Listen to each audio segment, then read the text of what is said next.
retrouve aujourd'hui pour une nouvelle vidéo. La vidéo du budget du mois d'août. Et oui, on est déjà au mois d'août. Ça fait peur parce qu'on a l'impression qu'on débute juste l'été. Mais en fait, on est à plus de la moitié, enfin à peu près la moitié. Donc ça fait un petit peu peur. Pour ma part, le mois d'août, ça va être le mois de mes congés. Cette année, je serai en congé à partir du 1er août. Mais je partirai pas en vacances. Voilà, c'est une décision. J'ai décidé de ne pas partir en vacances. Je suis partie à Paris. Je suis partie au sport d'hiver. Je suis partie à Beauval cette année. Donc j'estime qu'effectivement, on peut lever le pied un petit peu sur les sorties. Alors, ça ne m'empêchera pas de faire des sorties dans le coin. Hein. On a un super étang pas très loin, l'étang de la Gémaille avec des activités pour les enfants.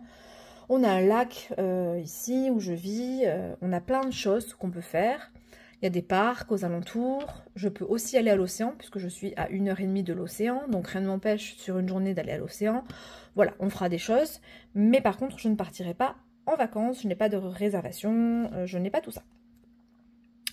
Donc ça me permettra au mois d'août aussi de faire plein de choses pour vous au niveau du budget, des créations, etc. De faire des choses chez moi parce que j'en ai envie aussi. Donc voilà. Alors du coup, on va commencer par une présentation, chose que j'oublie toujours de faire, mais je vais essayer d'y penser cette fois-ci. Donc, je m'appelle Laetitia, j'ai 39 ans. Voilà, je suis donc propriétaire de ma maison depuis 2013. Donc, je suis en crédit sur cette maison. Il me reste 9 ans à payer. Voilà, j'ai un crédit de 662 € par mois. Je suis propriétaire de ma voiture, mais que je n'ai pas en leasing. C'est une voiture de 2009 qu'il va falloir que je pense à changer d'ailleurs. Voilà, donc je n'ai pas de crédit voiture. J'ai un enfant qui a 11 ans, Sofiane, que vous avez déjà vu, enfin entendu au moins sur les vidéos. J'ai aussi une Mimine qui vit avec nous depuis maintenant 7 ans. Et nous allons accueillir, première semaine d'août, un petit chaton. Voilà, qui s'appellera Flocon. Donc je voulais me montrer, il me semble, dans une de mes vidéos. Mais bon, de toute façon, je vous le montrerai dès qu'il sera arrivé parmi nous. Voilà, c'est un chat beige, crème, très clair, avec juste le bout des pattes foncé et des yeux turquoise, perçants. Enfin bon, mais il est magnifique.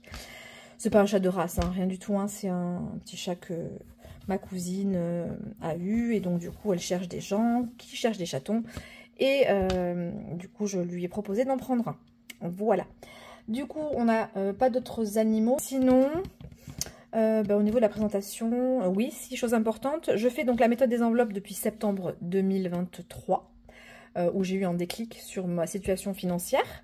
Mais je fais cette méthode en 100% virtuel. Voilà. Donc, je fonctionne qu'avec des comptes bancaires. Et depuis peu avec Sumeria, qui est une application bancaire, mais qui propose le système des enveloppes sous format virtuel. Donc tout ça, j'y reviendrai dans une vidéo où je vous montrerai et je vous expliquerai la méthode. Et je vous montrerai l'application Sumeria.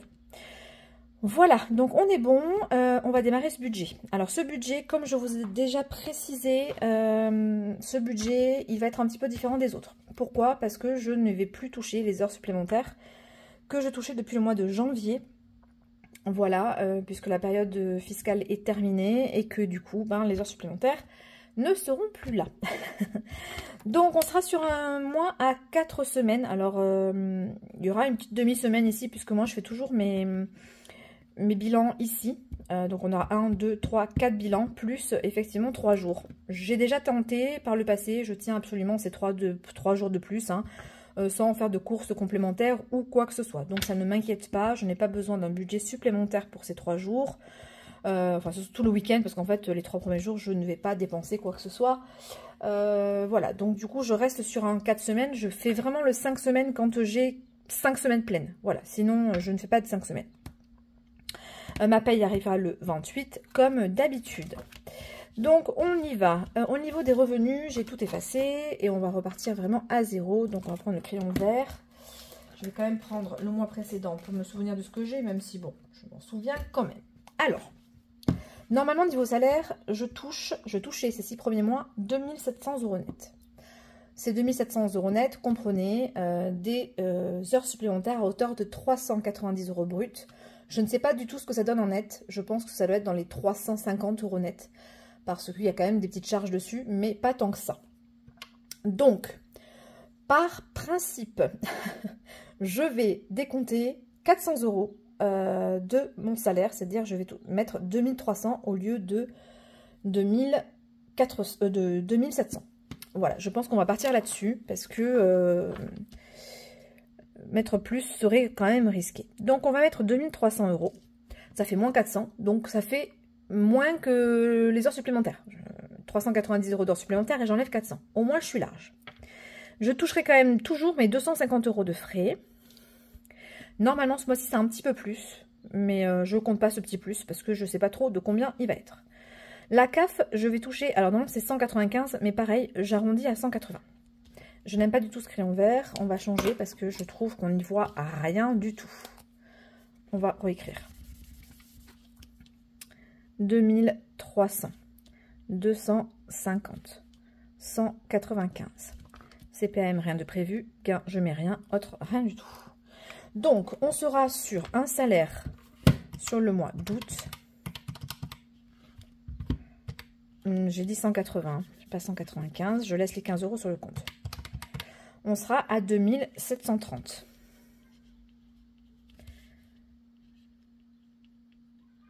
Soit 3130. Voilà, 400 € de moins. On va partir sur ce principe-là. Ok. Au niveau des crédits, ça n'a pas vraiment changé. Alors, je ne mets plus les dates ici parce que bon, pour moi, c'est important, mais après, je les connais par cœur. Donc, on a un crédit immobilier de 662 €. On a un premier crédit travaux de 92 €. On a un deuxième crédit travaux de 42 €. J'ai un préconso pour 38. Et j'ai environ de découvert de 50 que je laisse encore en place puisqu'il reste encore 280, je crois, de découvert autorisé. Pour rappel, j'étais à 1000 € au début où j'ai commencé la méthode et je l'apure petit à petit par des petits virements comme ça en début de mois. Donc, on est sur un total de 884 € de prêt de crédit et dette. Ok. Ensuite, au niveau... On va attaquer avec les charges fixes. Les charges fixes, pour moi, elles ne changent pas. C'est pour ça que je ne les efface pas tous les mois. Si ce n'est que là, je sais très bien qu'il y a des plus. Parce qu'en fait, j'ai annulé des choses que je n'ai pas enlevées de mon budget. Et c'est volontaire. Les 7 € de Prime, par exemple, vont revenir très bientôt. Donc, pour l'instant, j'aurai 0. Donc, j'aurai un plus 7 ici. Mais je le laisse. Ensuite, Paramount, pour l'instant, je l'ai enlevé, mais c'est peu que je le reprenne parce que mon fils suivait une série dessus. Mais bon, pour l'instant, je le prends pas. Donc, en fait, je vais encore gagner 8 € ici. Et donc, du coup, ça fera plus 8 ici. Je sais que ces deux-là, c'est sûr et certain, elles vont être en positif. Voilà. Tout le reste, ça ne change pas. Je ne vois pas l'utilité de reprendre tous les mois ces charges fixes alors qu'elles ne bougent pas. Donc, je ne vais pas les relister avec vous parce que je pense qu'en fait, je l'ai fait dans les autres vidéos. Je pense que c'est pas quelque chose d'intéressant de relister systématiquement. J'ai un total de charges fixes de 710 €, comprenant tous les abonnements, les assurances, la taxe foncière, etc., etc. Vraiment tout ce qui est prélevé de fixe sur mon compte. Pour rappel, j'ai un compte spécialement pour ça. Donc, en fait, ce montant-là et ce montant-là sont virés sur un compte qui s'appelle charges fixes chez Boursorama. Et ce compte, il s'alimente tout seul, il se débrouille. Je vire ça en début de mois, après je ne m'en soucie plus. C'est aussi pour ça que je ne check pas tous les mois, en fait, ce qui passe sur ce compte. Parce qu'en fait, en réalité, il se débrouille. Et je sais que ces charges, elles sont fixes. Donc, je vois pas trop l'intérêt de rechecker. Ce que je fais régulièrement, c'est que je vais vérifier le solde, on ne sait jamais. Si je vois que quelque chose est passé et que je n'avais pas prévu, mais ça n'est jamais arrivé depuis 9 mois. Donc, je vois pas pourquoi ça arriverait aujourd'hui. Voilà, je check comme ça. Mais sinon, je le regarde quasiment pas. Et c'est pour ça d'ailleurs que j'ai abandonné. Je vous fais plus de petits points de contrôle de ces charges fixes dans mes bilans semaine. Parce que moi-même, je ne check pas tout ce qui passe dessus. Puisque c'est la même chose tous les mois. Voilà, donc on a 710 € ici de charges fixes. Donc je vais reporter ce montant. Ah, j'ai repris celui-là. C'est pas du tout en plus en vert. C'est en rouge, ce sont des charges. Donc 710. Ce qui fait que j'ai un restant à vivre. Et là, ça va me faire bizarre. de retomber à quelque chose de... Eh oui, 1136 € de restant à vivre. Donc, 1136 €. Bon, on va quand même pouvoir faire de l'épargne et on va quand même pouvoir faire de belles enveloppes.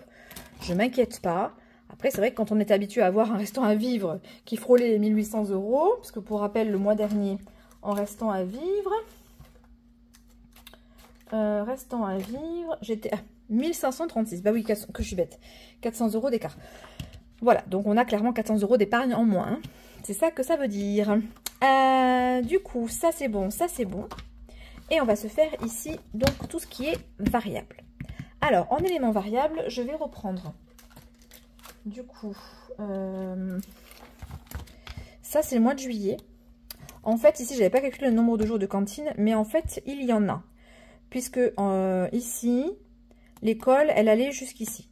Bon, moi, je paye la cantine par avance. Donc, en fait, j'ai payé et Sofiane a été absent. Mais enfin, peu importe, on a 4 jours de cantine. Voilà, ces 4 jours-là. Donc, du coup, j'ai 4 fois 4,50 à penser pour la cantine. Donc, 4... ça fait 18. Je n'ai pas besoin de calculatrice. Donc, ça fait 18 € de cantine. Voilà, ça, ce sont les charges variables connues. Je n'ai pas de chèque en cours. Je n'ai pas de prélèvement exceptionnel variable qui tomberait sur le compte. Donc, on va avoir que 18 €.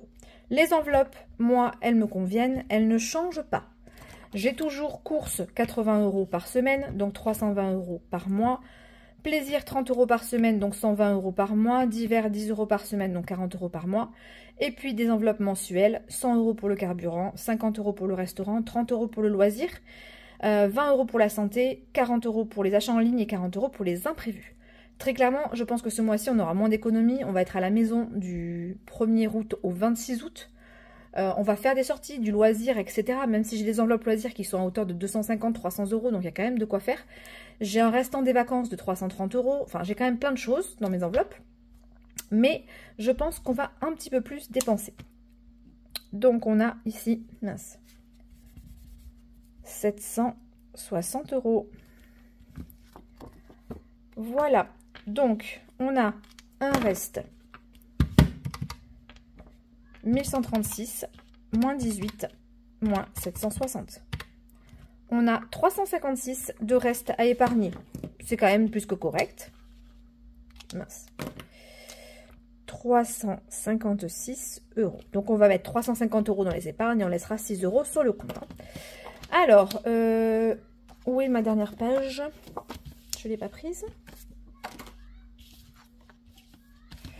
Ah, je vais y arriver, oui. Hop. Alors, je ne l'ai pas prise. Elle doit être ici. Ok. Je n'ai pas du tout réfléchi à comment j'allais affecter mes épargnes. Donc, je vais prendre mes épargnes court terme. Et on va voir clairement où on a besoin de quelque chose. Alors, pour les fêtes. Donc, Noël, je suis déjà à 470. J'ai 470 plus 2 défis qui sont déjà pleins. 470 plus un défi à 50 plus un défi à 110. Je suis à 630. Moi, mon budget Noël, il était de 600. Grosso modo, voilà, c'est 600 mon objectif. Donc, on y est quasiment. Donc, je ne vais pas privilégier Noël dans ces épargnes. Mince, vous n'avez rien vu. Je suis à 470, voilà. Donc, du coup, 470 plus les 2 défis qui sont en cours, je suis déjà à 630. Je vais en plus faire des défis de Noël, donc, du coup, cette enveloppe, elle va encore gonfler. Donc, Noël, je pense qu'on va juste arrondir. Je vais mettre 30 € dans Noël, parce que j'aime bien arrondir à un chiffre rond. Donc, on sera à 500. Anniversaire. L'anniversaire de mon fils, il vient de passer, donc il est terminé, mais il faut quand même prévoir comment ça va budgéter pour l'année prochaine. Donc, ce que je vais faire, c'est que là, je vais quand même mettre un petit peu, je pense que je vais mettre 20 € dans anniversaire. Donc, hop, on avait 350, moins 30, moins 20. Ok. Par contre, il aurait fallu que je fasse les défis d'abord, parce qu'en réalité, les défis vont impacter gros les épargnes. Effectivement. Alors, on revient sur nos défis au mois. Alors, je me suis fait un petit classeur. Bon, pour l'instant, il n'y a pas de déco, il n'y a pas tout ça. Hein. C'est du simple au simple. On a donc le défi 12 mois. Le défi 12 mois, 24 €. On a le défi à gratter. Il me faut la petite de juillet.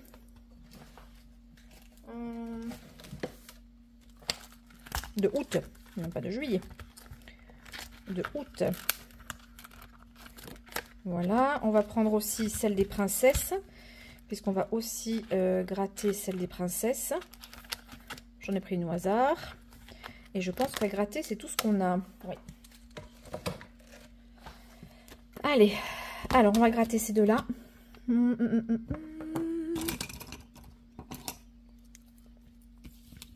Alors, août. 18 € au budget. Très bien. Et la princesse Mulan, on aura 8 € au budget.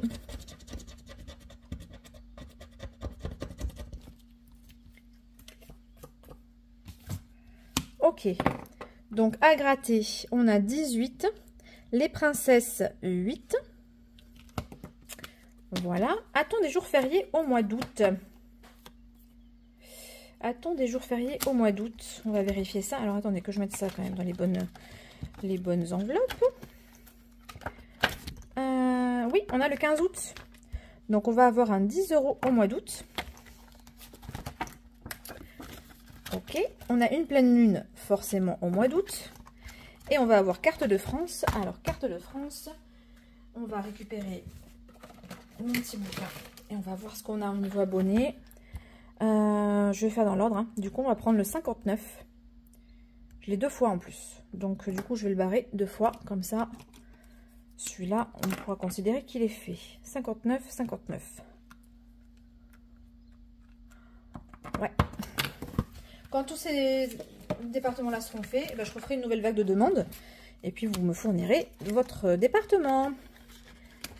Tac, celle-là, elle est finie. On la sort. Hop. Donc là, on fera le 59. Ok. Et ça, c'est bon. Donc, carte de France, ce sera le 59. Donc, ça fait 14. Bon, j'ai écrit en noir, c'est pas grave. 14 €. Donc, on a au niveau des défis 8, plus 24, plus 18, plus 10, plus 10, plus 14. Et effectivement, 84 €. Donc, 356 moins 84, il nous reste 272 dans les épargnes. Ok, donc on a affecté déjà 50.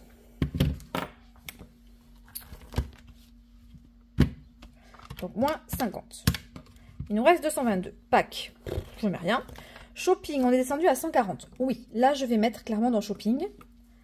Donc, vacances. Ah, j'ai pas eu vacances. Ah non, on y vient. J'ai changé l'ordre. Donc, shopping, il est là.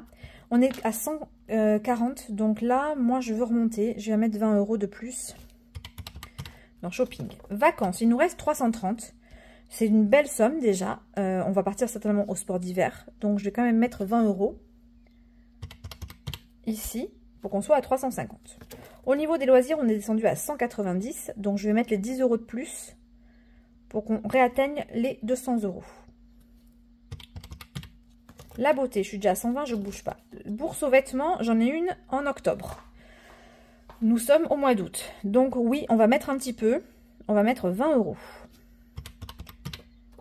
Ensuite, ici, j'ai le défi 5e semaine maintenant.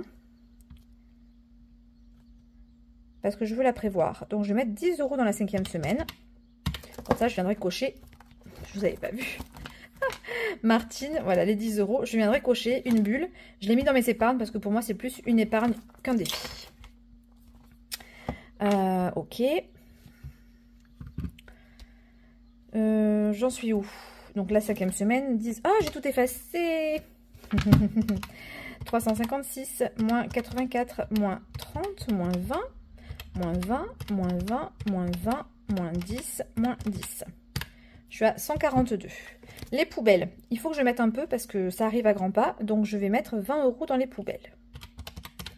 L'entretien de la piscine, je vais également mettre 20 € parce que très clairement, je vais en avoir besoin.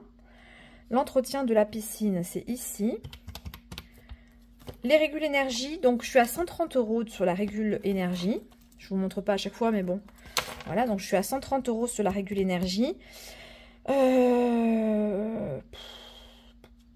Je pense qu'on peut rester à 130 €. Hein. Je pense pas avoir une grosse régule. Au contraire, ils me disent que j'économise tous les mois. Je suis en dessous de ma consommation de l'an dernier. Donc voilà, je vais pas y mettre. Animaux, par contre, très clairement, je vais mettre au moins 20 € parce qu'avec l'arrivée du chaton, je vais avoir les croquettes, le machin, le truc. Et ensuite, je vais avoir la puce, le fer castré, vacciné, etc. Donc, je vais mettre 20 € là dans les animaux.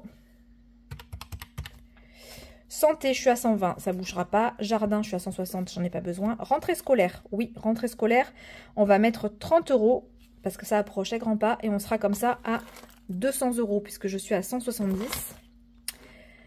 Donc moins 30. Voiture, j'ai pas besoin. Imprévu, je suis à 130. Donc on va laisser. Et YouTube, mon enveloppe est à 100 €, j'en ai largement assez pour le concours. Ok, donc il va me rester 50 € à mettre dans les épargnes long terme. Mon classeur, il est là. Donc on va mettre 50 € dans les épargnes long terme. Donc Disney, on est à 940, mais très clairement, c'est plus notre objectif principal. Voilà, l'objectif principal, c'est le voyage.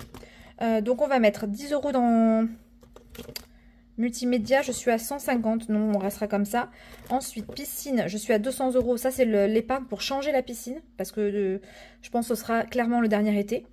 Maison, j'ai déjà 290 €, donc je vais mettre 10 € dans maison pour arrondir à 300, parce que je suis à 290. Les travaux, je mets rien de plus. Le voyage, oui, je suis à 550, il me reste 40. Je vais mettre dans l'électroménager un petit peu, donc je vais mettre... électroménager, je suis à 120, donc je vais mettre 20 € dans l'électroménager, 20 €, et je vais mettre 20 € dans voyage. Voilà, donc on va vérifier. 30 plus 20 plus 20 plus 20 plus 20 plus 20 plus 30 plus 10 plus 20 plus 20 plus 10, on a 220 €. Ici 84 € et ici 10 plus 20 plus 20. Donc ici on est à 50. 50 plus 220 plus 84 égale 354. Donc il restera 2 € sur le compte. Voilà, ce budget est bien ficelé. De toute façon c'est le même, je suis maintenant très habituée à faire le budget. Donc voilà, il n'y a pas grand chose qui change, hormis ce mois-ci, cette baisse de revenus. Je pense très clairement que ce ne sera pas moins 400. Je pense très clairement qu'il y aura plus, ce sera plus 350, même peut-être 320 € de moins. On aura forcément un petit peu plus à rajouter. Mais bon, voilà, ça reste convenable. Après ce mois-ci, on n'a pas la cantine aussi, on n'a pas les 80 € de cantine. Ça a permis de compenser un petit peu ça et de mettre quand même pas mal en défi et en épargne. Mais c'est vrai que, voilà, moi j'ai fait des défis au budget parce que j'avais beaucoup d'épargne en ce début d'année. Mais au final, peut-être que ces 220 € seront plus suffisants après. Mais bon, avec les défis, j'aurai un an d'avance d'épargne de toute façon, quoi qu'il arrive. Donc, mes épargnes plus les défis de l'année prochaine seront pour mes épargnes de l'année suivante. Je pense très clairement que je devrais pouvoir m'en sortir. Voilà, donc je pense que pour le budget, on est bon. On a tout fait. Qu'est-ce que j'aurais oublié? Non, je ne sais pas. Rien. Rien du tout. Il ne me reste plus qu'à vous souhaiter un excellent mois d'août. De bonnes vacances pour ceux qui partiront en vacances sur ce mois d'août. Et puis, de toute façon, on se retrouve très bientôt pour le récap des épargnes et le remplissage. Et puis, ensuite, en suivant, le bilan de la première semaine de ce mois d'août. Allez, je vous souhaite une bonne journée et je vous dis à bientôt. Ciao, ciao!